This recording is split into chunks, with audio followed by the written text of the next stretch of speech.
When people hear the word silence, they often think it means the absence of sound, the absence of activity, maybe even the absence of life. But that's a shallow understanding. Silence is not merely the lack of noise. It's a deliberate choice to turn away from the distractions of the world and face yourself. And that's much harder than people imagine. Because in silence, you can't hide behind entertainment, you can't drown yourself in social media, and you can't use the noise of other people's opinions to mask the voice that's inside you. Silence is where you meet yourself without filters, and for most people, that is terrifying. But here's the paradox. The very place most of us avoid is the only place where real strength is forged. Think about it. Every great achievement in history began in silence. Every writer staring at a blank page, every musician alone with their instrument, every athlete training in the early hours of the morning before the world is awake. They weren't surrounded by applause. They weren't showered with validation. They were alone, in silence, doing the work that no one else wanted to do. And it's in that silence where resilience is born, because it strips away the illusion that strength comes from recognition. Recognition is all. Strength comes first, and it is built in those hidden hours no one else ever sees. Psychologically, silence is essential because it confronts you with the chaos within. You realize how scattered your thoughts are, how fragile your focus is, how much fear or doubt is lurking under the surface. Most people never face that chaos. They cover it with constant stimulation. But if you can sit in that silence long enough, if you can withstand the discomfort, begin to wrestle with yourself. And in wrestling with yourself, you grow. This is what the philosophers understood. The Stoics spoke of mastering the self. Nietzsche warned that if you avoid the inner battle, you become weak and resentful. And modern psychology confirms it. People who can tolerate solitude, people who can discipline their mind in silence, are more resilient, more creative, and more capable of navigating the complexity of life. The alternative is to live in noise. And let me tell you, noise is seductive. Noise is the crowd cheering before you've earned the victory. Noise is the illusion of progress when nothing has actually changed. It feels good in the moment, but it leaves you hollow. And when life inevitably hits you with suffering, and noise won't save you. The applause will stop, distractions will fade, and then you'll be left unprepared because you never built the inner strength that only silence can provide. Let me make this practical. If you want to build strength, start by embracing small moments of silence every day. Put the phone down for an hour and sit with your own thoughts. Write in a journal, not to impress anyone, but to clarify your mind. Go to the gym before sunrise when no one else is watching. Those are not just tasks, they are rituals of silence. And every time you engage in them, you're training yourself to rely less on external validation and more on internal conviction. People often ask why they feel weak, why they lack confidence, why they crumble under pressure. The answer is simple. They've built their entire identity on noise. Their self-worth depends on likes, comments, applause, recognition. But when you build your strength in silence, when you know the work you've done in the hidden hours, you don't need anyone else to tell you who you are. And that knowledge is unshakable. There's another dimension to this. Silence not only builds strength, it builds humility. Because in silence, you realize how small you are, how much you don't know, how much work is still ahead, keeps you grounded. And paradoxically, it's the people who embrace that humility who become the most formidable, because they're not deluded by illusions of greatness. They're anchored in reality, and reality always wins in the end. So the next time you find yourself craving recognition, craving noise, ask yourself, am I chasing strength or am I chasing validation? One leads to growth, the other to weakness. The crowd will always be there later. The applause will come if you earn it. But right now, in this moment, the question is whether you're willing to embrace the silence that will make you strong enough to deserve it. And remember this, every great victory begins unseen, unheard, and uncelebrated. It begins in silence. Silence builds strength, then belief is what gives that strength direction. And here's the uncomfortable truth. No one is going to believe in you at the beginning. Not your friends, not your family, not even the people you think should support you most. They'll doubt you, they'll question you, they might even laugh at you, and maybe they have good reasons, because as far as they can see, you haven't achieved anything yet. You're still unproven. The vision you carry inside your head is invisible to them. It's real to you, but to everyone else it's just talk. So what do you do in that moment? You can either give in to their doubts and shrink yourself to fit their limited imagination, or you can do the harder thing. You can believe in yourself before the world gives you permission. That's the dividing line between those who rise and those who stay stuck. Psychologically, this is crucial. Human beings are wired for external validation. From childhood, we look to parents and teachers for approval. Later, we look to peers, bosses, and society. It feels safe when someone else confirms our worth. But if you depend on that confirmation, you'll never go further than what others already understand. You'll live trapped by their expectations. Believing in yourself before the world does means you step outside that trap. It means you take responsibility for your own conviction, even if no one else sees it. And that requires courage, because it feels like walking in darkness with no guarantee of success. But think about this carefully. Every person you admire, every success story you quote, every leader you follow, they all began with belief that looked irrational. Elon Musk talked about electric cars and space travel when people thought he was insane. J.K.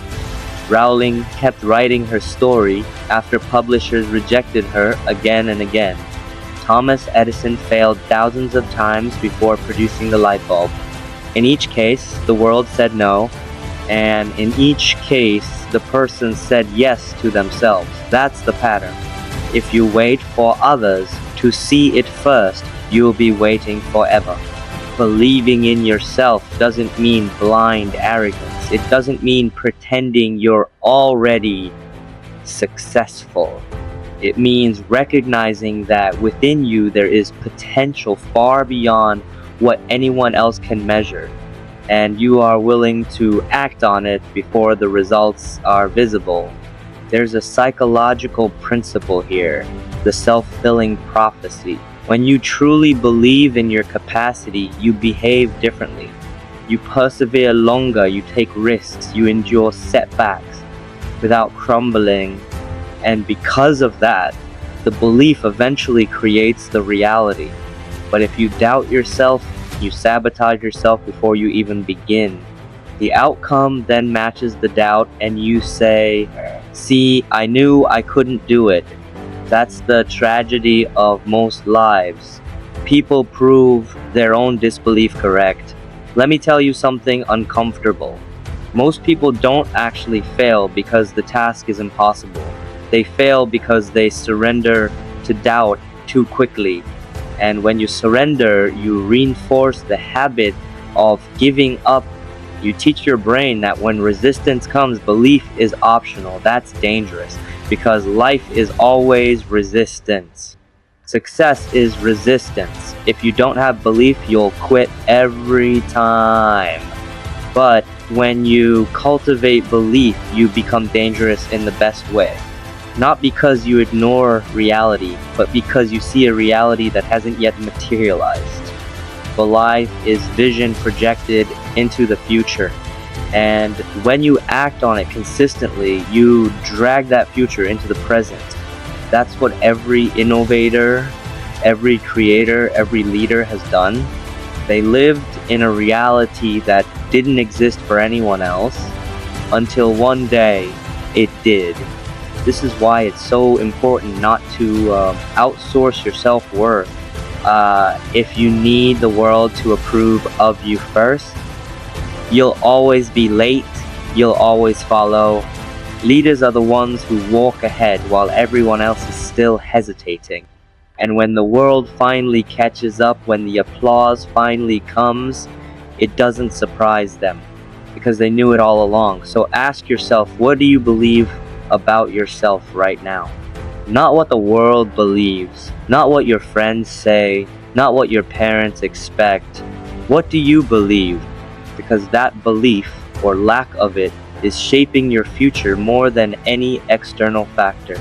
And here's the hard part. You can't fake it. You can't trick yourself with shallow affirmations. Yes. Belief has to be rooted in action. You prove it to yourself by what you do in silence in those unseen hours we talked about earlier. Every repetition, every sacrifice, every step forward becomes evidence that strengthens belief. Over time, it becomes unshakable. The world will always be slow to catch on. That's fine. That's the design.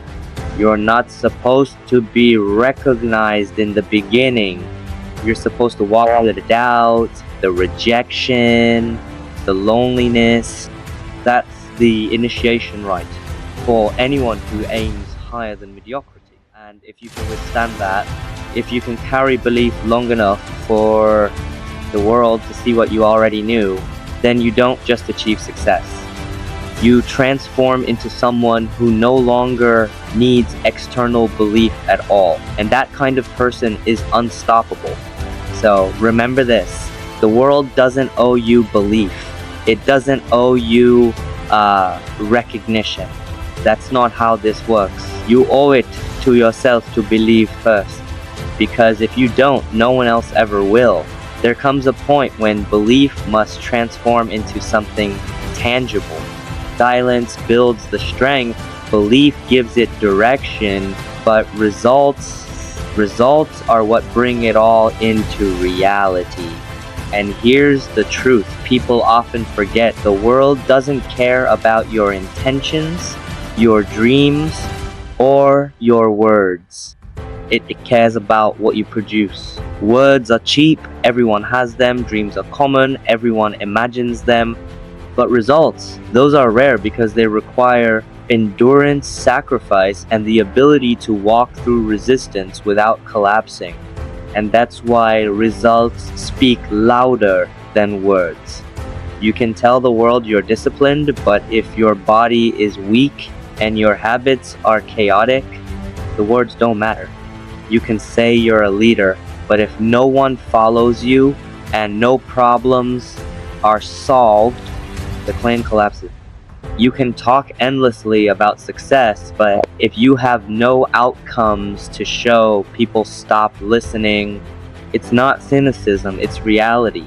Human beings are wired to respond to evidence, not just rhetoric. This is where so many people get stuck. They mistake talk for progress. They announce their goals to everyone. They flood social media with declarations. And for a moment, it feels good. They get validation just for speaking the words. But psychologically, that's dangerous. Because once you receive the reward of attention, your brain feels like you've already accomplished something. You lose hunger. You dilute the drive, and slowly the vision that could have been real fades away into nothing more than talk.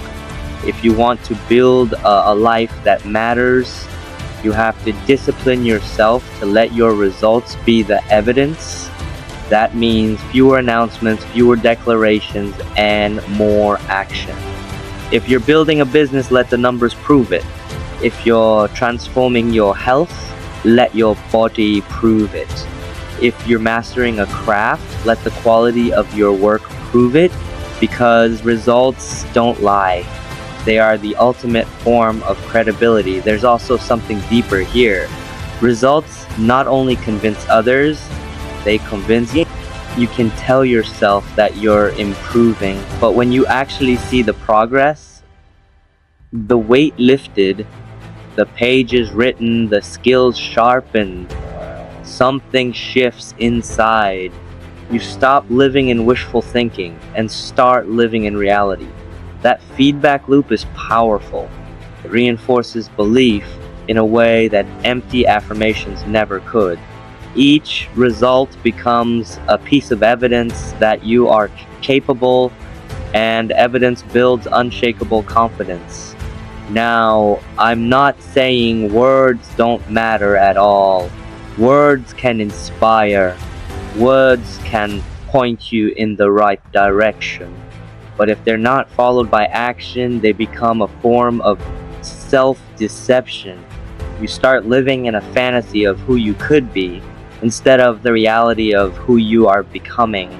And there's a danger in that, because the longer you stay in that fantasy, the harder it is to face the truth when you finally realize nothing has changed. Philosophically, this ties back to the idea of logos, the principle of dot, truth expressed not just in speech but in reality itself. If your life doesn't reflect your words, you are out of alignment with truth. And life punishes that. It punishes hypocrisy. But when your results align with your words, when your actions back your vision, you gain integrity. And integrity creates. People may not like you, they may not agree with you, but they cannot deny what you've produced. The irony is, once you have results, you often don't even need to speak. The evidence speaks for you. The athlete who shows up with records doesn't need to argue about talent. The entrepreneur with a thriving business doesn't need to convince anyone of their idea. The writer with a best-selling book doesn't need to beg for recognition. The results are undeniable, and that should be your goal, to live in such a way that you don't have to argue for your worth. You don't have to defend your dreams. You don't have to beg for validation. Your results do it for you. That's a kind of freedom, and it's not given to you. It's earned through the discipline of action, through the patience of silence, through the courage of belief. So let me leave you with this. Don't waste your life in noise. Don't confuse talk with transformation. Don't let your potential dissolve into endless declarations with no follow-through. Build in silence. Believe when no one else does. And then, when the time comes, let the evidence of your life speak so loudly that no words are necessary. Because in the end, people may forget what you said, they may forget what you promised, but they will never forget what you produced.